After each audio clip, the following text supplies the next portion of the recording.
Bienvenidos entonces a este tema, auditoría con normas internacionales, que como ya me refería, también tenemos el cierre el día de hoy del diplomado de auditoría gubernamental, en donde vemos los diferentes enfoques y también hacemos un abordaje de las normas internacionales y de las normas profesionales de auditoría del Sistema Nacional de Fiscalización,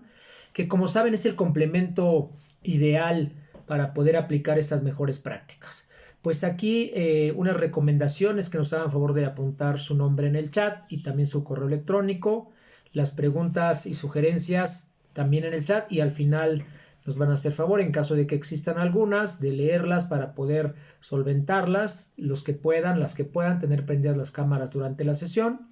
y tener apagados sus micrófonos a efecto de que no se nos vicien los audios. La grabación se está llevando a cabo para efectos de calidad. Muchísimas gracias nuevamente. La idea de esta breve sesión, pero potente, reflexiva, importante, es que cada uno de los participantes, las y los participantes, puedan identificar el proceso para la auditoría con normas internacionales, por supuesto, de auditoría y fiscalización, y su aplicación. Al final veremos uno o dos casos prácticos que nos van a hacer favor de comentar algunos de los participantes del diplomado para que veamos el enfoque práctico y haré también mis comentarios. Aquí les dejo las preguntas detonantes que versarán en el desarrollo de esta sesión. ¿Qué es la auditoría? ¿Qué tipo de enfoques existen? ¿Quién puede ser auditor? Y también ¿quién regula la auditoría? Son preguntas importantes porque la idea de la fiscalización como uno de los elementos detonadores para la rendición de cuentas,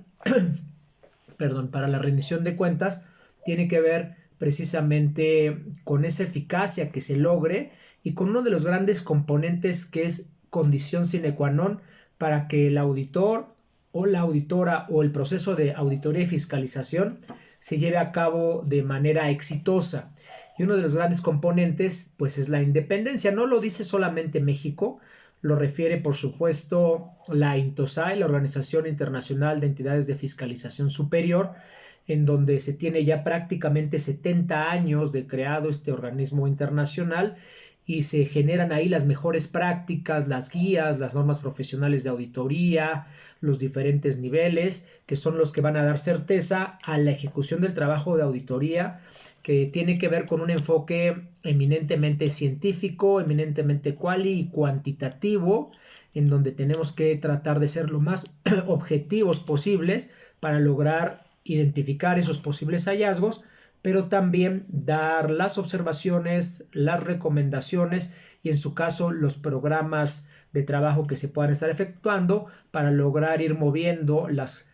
gestiones públicas y los recursos que tienen también un origen colectivo hacia mejores prácticas y hacia beneficios colectivos o beneficios comunes. En ese sentido, recordemos que la auditoría gubernamental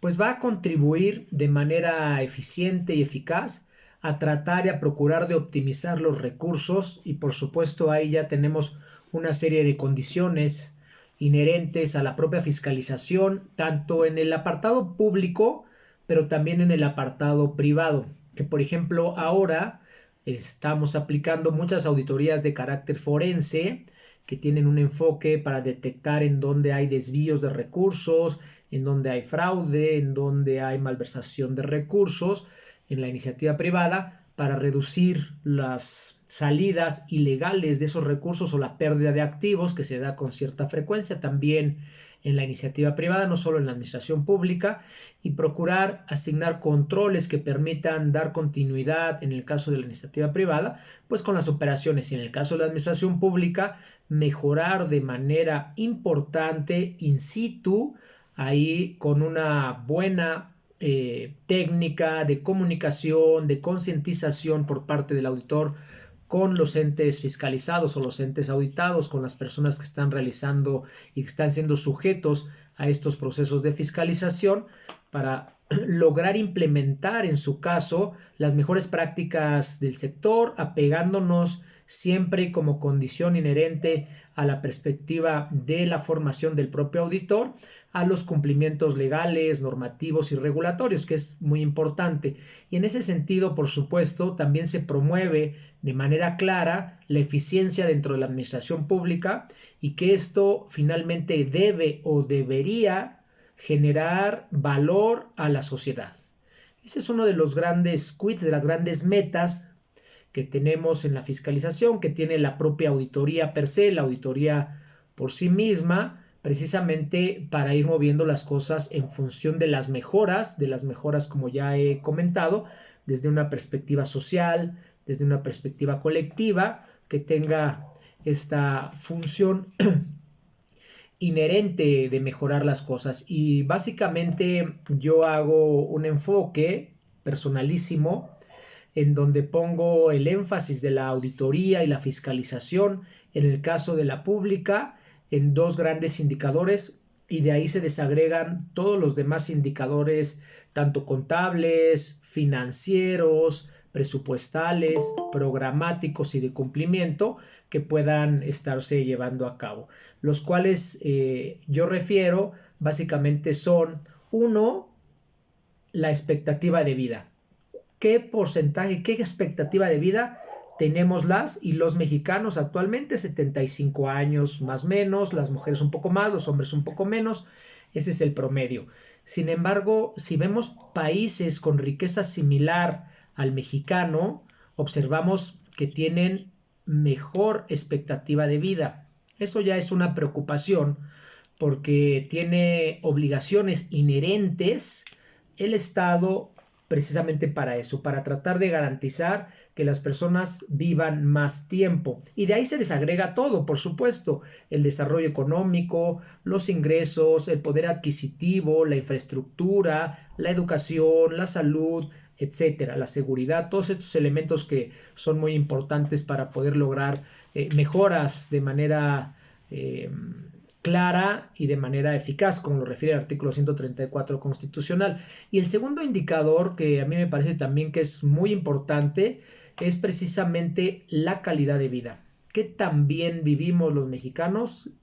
en relación con los recursos que se tienen, con el gobierno, con el marco legislativo? Cómo el auditor logra identificar estos derechos humanos, estos derechos fundamentales, que son los que vamos a tratar de salvaguardar para poder generar esta fiscalización, y en ese sentido que los recursos públicos pues lleguen a esas políticas que están enfocadas o que están encaminadas básicamente a salvaguardar la parte de los derechos humanos de las y los mexicanos. En ese sentido, entonces, esta frase de inicio: la auditoría gubernamental contribuye a la optimización de recursos,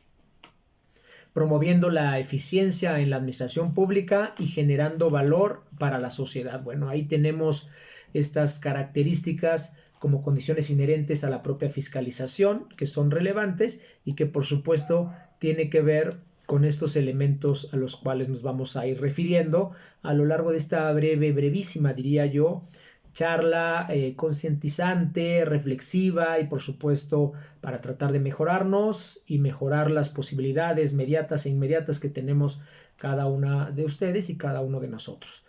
Aquí una pregunta que da sentido precisamente a estas características de la fiscalización: ¿por qué son importantes las normas internacionales de auditoría? Bueno, hoy sabemos que las normas internacionales, como ya comentaba, han sido consensadas por 70 años, por más de 194 países. Cada 3 años hay congresos internacionales en donde se discute, se debate, se pone en juicio cuáles han sido los resultados, y de ahí van perfeccionándose tanto los enfoques como las características básicas de qué debe de contener una institución de auditoría, por supuesto, para lograr sus cometidos y poder ejercer un trabajo de auditoría independiente. Y de ahí pues que México haya adoptado, ya México fue en el año 2008 titular del grupo de trabajo de auditoría de la aplicación de las normas de fiscalización. Ya encomendó los trabajos en el año 2008 para la aplicación a nivel global de estas normas de auditoría, que ya en México las tenemos a partir del año 2014. Se crea en el 17 un gran sistema nacional anticorrupción y también de ahí en el capítulo 3 de la Ley General del Sistema Nacional Anticorrupción, que regula precisamente el artículo 113 constitucional, emana el Sistema Nacional de Fiscalización. Y en ese sentido, pues es que hoy estas normas de carácter internacional dan soporte, adaptadas y adoptadas al contexto, a la cultura, a los órganos internos y a los órganos externos de control y fiscalización que pretenden lograr esos cometidos que ya están como condición natural en la famosa Declaración de Lima, que es la Carta Magna de la fiscalización a nivel internacional y que, como ya refería, México ha adoptado en las líneas básicas de la fiscalización en la norma profesional de auditoría de este Sistema Nacional de Fiscalización y Auditoría, denominadas con el nivel número 1. Es de ahí que pues es importante siempre